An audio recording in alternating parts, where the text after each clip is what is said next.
ትልቁን ሩቅ የሚወስድህን አፍርሰህ ትንንሹን ብትሰራ ሰፈር ትቀራለህ እንጂ አትሻገርም ማለት ነው። ኢትዮጵያ በመናወጥ መንገድ አልፋለች። ፈተናው ትናንት ብቻ ሳይሆን ዛሬም የቀጠለ ነው። በኃይልና በአፈሙዝ ፍላጎትን ለመጫን መሞከር ከምክንያትና ተጠየቅ ይልቅ ከሰጥቶ መቀበል አብልጦ አጥፊውን ስሁቱን መምረጥ፣ ሐሳብ አልባ ፖለቲካ፣ በየተራ መጮህ፣ በየተራ ተበዳይ መሆን፣ በየተራ ከሳሽ መሆን፣ በጋራ የሚል እሳቤ አለመያዝ። ኢትዮጵያ መርከብ ናት። ሰዎች የሚሰቃዩት ግን መርከቡን አፍርሰው ጀልባ በመስራት ነው። ጀልባ ኦሽን አያሻግርም። መርከብ ግን ኦሽን ያቋርጣል። ትልቁን ሩቅ የሚወስድህን አፍርሰህ ትንንሹን ብትሰራ ሰፈር ትቀራለህ እንጂ አትሻገርም ማለት ነው። የሰው ልጅ በሶስት መሻቶች ይመላለሳል። ኃይል፣ ክብርና ሀብትን ለመቆጣጠር ሲባል የሚኬድበት፣ ከሐሳብ የተጣላ፣ ከምክንያታዊነት የተፋታ፣ በጉልበተኝነትና ኃይል ሁሉንም ለመቆጣጠር የሚደረግ ጥረት እሱ ሐሳብ አልቦነት ተብሎ የሚጠራ ነው። ይህ መንገድ ከየትም ፍጪው ስልጣኑን አምጪው አይነት ሂደትን ይከተላል። ከሀገር ይልቅ ሆድን ማስቀደም፣ መንበርንም ብርንም ተቆጣጥሮ አዛዥ ናዛዥ የመሆን ፍላጎት ወልዶት በመደበኛና በነውጥ መንገድ መንቀሳቀስ ነው የሐሳብ አልባነት ፖለቲካ። ችግሩን የመደመር መንግስት በፈተናነት ፈርጆታል። የመደመር መንግስት መጽሐፍ እንዲህ ይቀጥላል። ሐሳብ አልባ ፖለቲካ የሥራ ባህልን ያዳክማል፣ መሞዳሞድና ማስመሰልን በማበረታታት ፈጠራን እርባና ቢስ ያደርገዋል። የሀብት ማግኛና ማፍሪያ መንገድን በትውውቅና በጥቅም ትስስር ብቻ ያደርገዋል።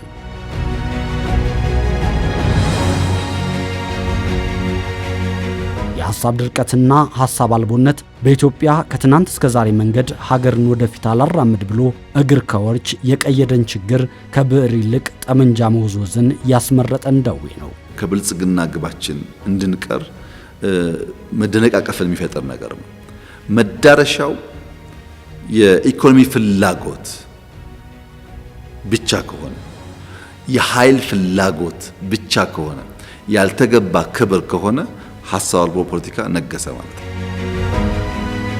የፖለቲካ ሳይንስ ምሁሩ ሳሙኤል ሃንቲንግተን ፖለቲካል ኦርደር ኢን ቼንጂንግ ሶሳይቲስ በተሰኘ ስራቸው እንደሚያብራሩት ፈጣን ማህበራዊ ለውጥ ከሚያመጣ ጥያቄ ጋር የፖለቲካ ተቋማት አቅም እኩል ካላደገ ውጤቱ አለመረጋጋት ይሆናል። በሌላ አገላለጽ ጠንካራ ተቋማት ከሌሉ የተለያዩ ሐሳቦችን በሰላማዊ መንገድ የሚያስተናግድ ስርዓት ካልተገነባ ፖለቲካዊ ትግል ወደ ኃይል እርምጃ ይሸጋገራል።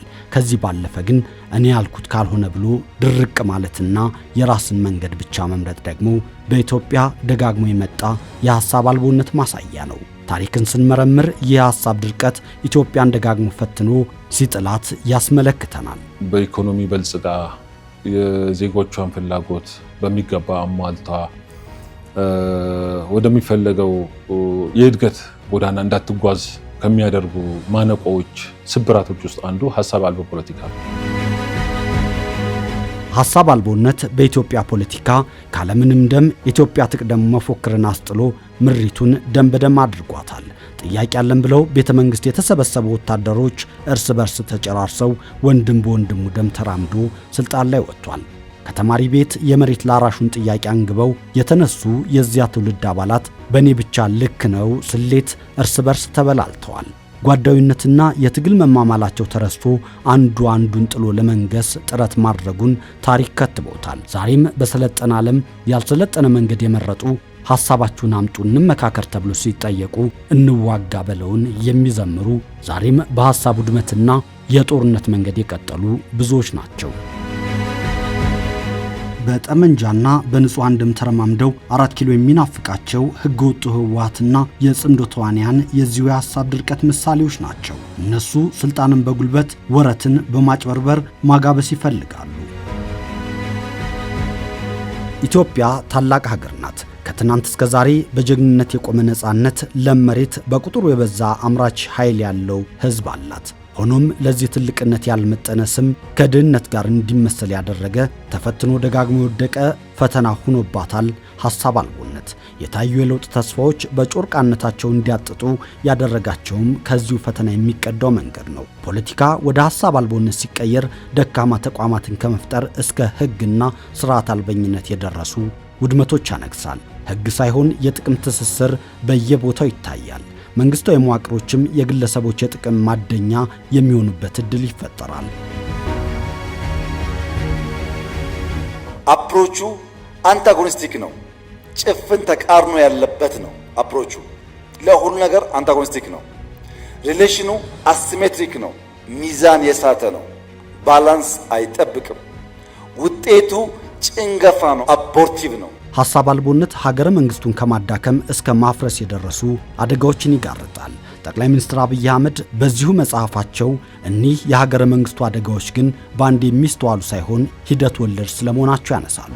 ለሐሳብ አልባ ፖለቲከኞች እግር መፍታታት መንስኤ ከሚሆነው ከተቋሚ ማስፈጸምና የመቆጣጠር አቅም መዳከም እስከ የህግ የበላይነት መሸርሸር ከዚያም ባልተገባ መልኩ ስልጣንን መቆጣጠርና የተዳከሙ ተቋማት መፈጠር ድረስ የደረሱ የሐሳብ አልባነት እድገቶችም አሉ። በሀገራችን ዘርፈ ብዙ ችግሮችን ያመጣል። በሌሎች ሀገራት ላይም ያመጣ ነው። ይሄ በግልጽ በሳይንስ የተረጋገጠ ነው።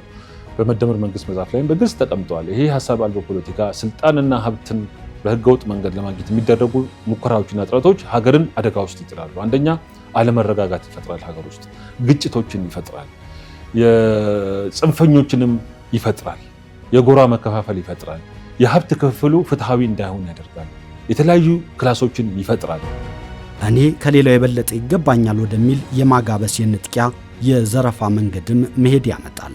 በድምሩ ሀገር ያናጋል፣ ሰላም ይደፈርሳል። ከኢኮኖሚያዊ ልማት ይልቅ ግጭትና ጦርነት ይስፋፋል። የሐሳብ አልቦነት መዳረሻው ኢፍትሐዊነትን ማንገስና ከብልጽግና ይልቅ ጉስቁልና ከምንዳ ይልቅ ዕዳ ነው። መገለጫዎችም የተቋማት ድቀት፣ የተከፋፈለ የፖለቲካ ማህበረሰብ፣ መንግስትን ከምርጫ ወደ ሽያጭ ማውረድና ሌሎች አደጋዎች ናቸው። ህልውና ላይ አደጋ ይመጣል ማለት ነው። ዜጎች በሰላም ሰርተው እንዳይከብሩ ሁከትና ብጥብጥ በመፍጠር ሀገራዊ ብሔራዊ ጥቅምን ጉዳት ላይ የሚጥል ነው ማለት ነው። ሐሳብ አልቦነት ከሰማይ የሚወርድ ማት አይደለም። እንደ አረም ለመብቀል ልዩ አፈር፣ ልዩ እርጥበት ይፈልጋል። ለሐሳብ አልቦነት አባባሽ ምክንያቶች ተነጣጥሎ አይታዩም። እርስ በርስ ይመጋገባሉ። አንዱ ሌላውን ያጠናክራል። የተዛባ ትርክት ጽንፈኝነትን ይመግባል። ጽንፈኝነት የተበላሸ ፖለቲካዊ ባህልን ያባዛል። የተበላሸ ባህል የጥቅም ትስስርን ያጸናል። የጥቅም ትስስር ደግሞ ተቋማትን ስለሚያዳክም ለተበታተነ መረጃና ህዝበኝነት ይበልጥ ለምለም መሬት ሆኖ ያገለግላል። ዋናው የሰው ልጅ ወደ ስልጣኔ የሚወስደው ወደ ብልጽግና የሚወስደው ሐሳብ በማፍለቅ በሐሳብ የበላይ በመሆን የሚሻለውን ሐሳብ የሚሻለውን አማራጭ በመስጠት በመጠቆም ለሀገር ለዜጋ ለህዝብ የሚጠቅም ነገር በመስጠት ነው እንጂ በትውውቅ በዝምድና በኔትወርክ በሀገሬ ልጅ ነው በሚል የሀገሬ ሰዎች ናቸው በሚል በዘር በሃይማኖት በመከፋፈል በጥቅማ ጥቅም በኔትወርክ በመተሳሰር አለ። በውጤቱ ፖለቲካውን ወደ ጠቅላይ አግላይ ሽኩቻ ይመራዋል። ከዚያም ወደ መሳሪያ ንግግር ይሸጋገራል። መፍትሄው አንድ ነው። ንግግር፣ ሐሳብ፣ መደማመጥ። የሐሳብ ሉዓላዊነት በመደመር አሸናፊነት ለማምጣት ሚዛናዊ የሆነ አመንጋይ የሆነ የሐሳብ ፍትጊያ ያስፈልጋል። ይሄም 3C እንለዋለን።